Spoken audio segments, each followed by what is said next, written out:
Frank Lucas, a name that evokes both fear and fascination, became one of the most notorious drug lords in American history. His rise from humble beginnings to control the heroin trade in 1970s Harlem is a story of ambition, innovation, and ruthless efficiency. His life has been immortalized in films, books, and documentaries, painting a vivid picture of crime and power. Frank Lucas was born on September 9, 1930, in LaGrange, North Carolina, a small town where poverty was a way of life for many African-American families. Growing up in the Jim Crow South, Lucas faced racial discrimination and economic hardship. The lack of opportunities in his rural hometown pushed him towards a life of crime. In his youth, Lucas witnessed the brutal murder of his cousin by the Ku Klux Klan, a traumatic event that fueled his resolve to escape his circumstances.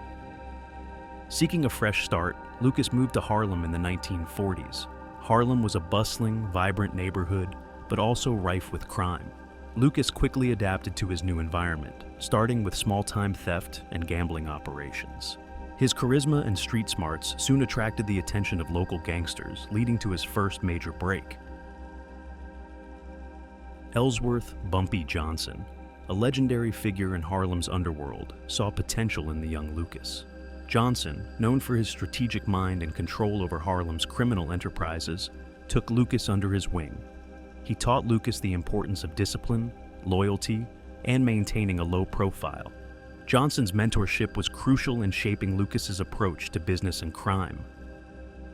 Under Johnson's tutelage, Lucas honed his skills in various illegal activities, including numbers running, extortion, and drug dealing. Johnson's influence extended beyond crime. He was also a community figure, respected and feared in equal measure. Lucas learned how to balance his criminal activities with a facade of respectability, a lesson that would prove invaluable in his later years. When Bumpy Johnson died in 1968, a power vacuum emerged in Harlem.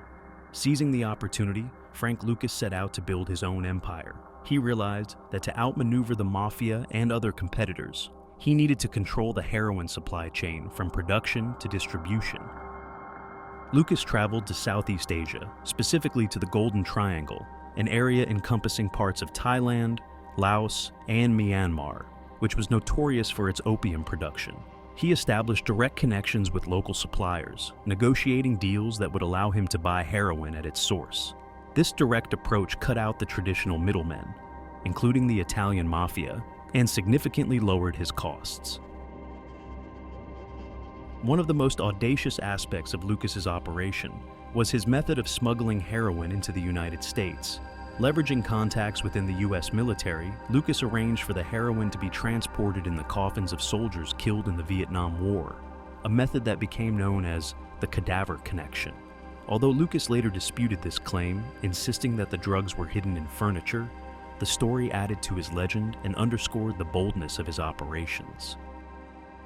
By the early 1970s, Lucas's heroin, branded as Blue Magic, had flooded the streets of New York City.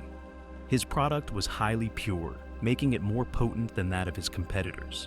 By maintaining control over every step of the process, from manufacturing in Southeast Asia to street-level distribution in Harlem, Lucas ensured that his heroin remained uncontaminated and superior in quality.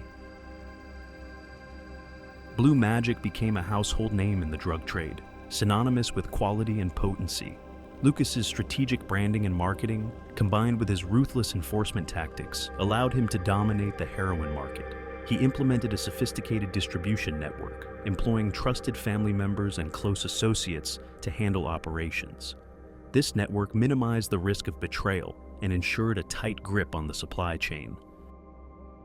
The massive profits from his drug empire funded a lavish lifestyle.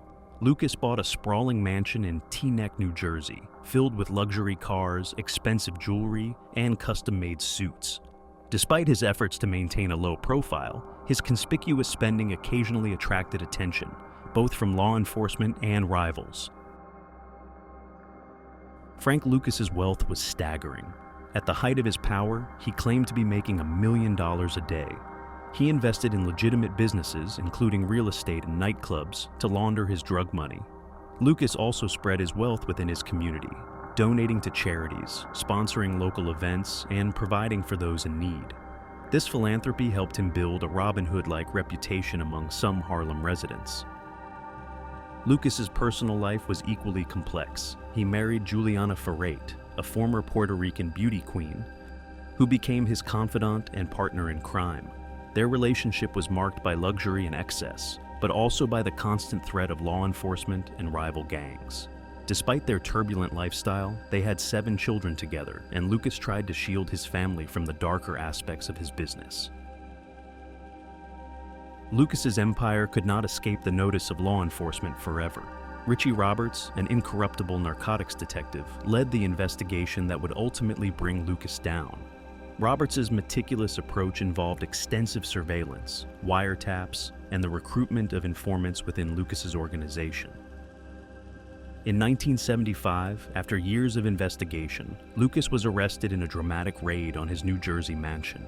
The evidence gathered by Roberts and his team was overwhelming, including large quantities of heroin, cash, and records detailing Lucas's operations. The trial that followed was a media sensation, exposing the inner workings of Lucas's empire and the corruption that had allowed it to flourish. Facing the prospect of spending the rest of his life in prison, Lucas made a pivotal decision to cooperate with authorities. He provided detailed information about his drug network and testified against numerous associates, including corrupt law enforcement officers who had facilitated his operations. This cooperation led to significant arrests and convictions, dismantling large parts of the heroin trade. As a result of his assistance, Lucas's sentence was reduced, and he was released from prison in 1981. However, old habits die hard, and Lucas found himself back in trouble with the law. He was arrested again for minor drug-related charges and served a brief prison sentence before being released in 1991. Frank Lucas's life and career have been extensively chronicled in media. The 2007 film American Gangster, starring Denzel Washington, dramatized his story, bringing it to a global audience. The film portrayed Lucas as a complex character, both a ruthless drug lord and a man capable of deep loyalty and strategic brilliance. The narrative of Frank Lucas has also been explored in numerous documentaries, books, and television shows. These portrayals often highlight the duality of his character, a man who built an empire on the suffering of others, yet also someone who navigated a treacherous world with remarkable ingenuity. In his later years, Lucas reflected on his life and the impact of his actions. He expressed regret for the devastation his heroin brought to countless individuals and communities. Lucas's attempts to live quietly in retirement were marked by a sense of remorse and a desire to distance himself from his criminal past. He spent his final years in Cedar Grove, New Jersey, passing away on May 30th, 2019. Frank Lucas's life is a story of extremes, from rural poverty to unimaginable wealth, from a street hustler to a feared and respected drug lord. His innovative methods revolutionized the heroin trade, but they also caused widespread addiction and suffering. Lucas's legacy is a powerful reminder of the human cost of the drug trade and the complex interplay between crime, law enforcement, and society. His story continues to captivate and caution, highlighting the thin line between ambition and ruin. If you found this story as fascinating as we did, don't forget to like this video and share your thoughts in the comments below. What part of Frank Lucas's life did you find most surprising? Do you think his story serves as a warning or a lesson? We'd love to hear your perspective. Also, make sure to subscribe to our channel for more in-depth looks into the lives of infamous figures from history. Hit the notification bell so you never miss an update.